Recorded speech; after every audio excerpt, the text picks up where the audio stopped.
శరణం గచ్ఛామి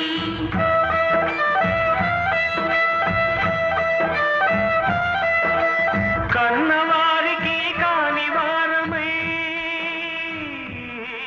ఏమిటమ్మా అలా చూస్తున్నావు? ఎవరతను? నేను చెప్పేది శివయ్యని, అతనే. అలాగా, హోల్డ్ ఆన్. ఉన్నవారికి దూర దూరమై ఎన్ని గడపలు ఎక్కామో, ఎన్ని కాళ్లకు మొక్కామో.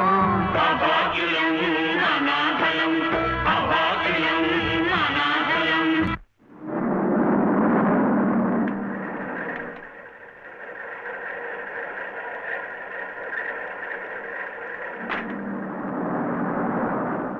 ధర్మం శరణం గచ్ఛామి, దానం శరణం గచ్ఛామి, ధర్మం శరణం గచ్ఛామి.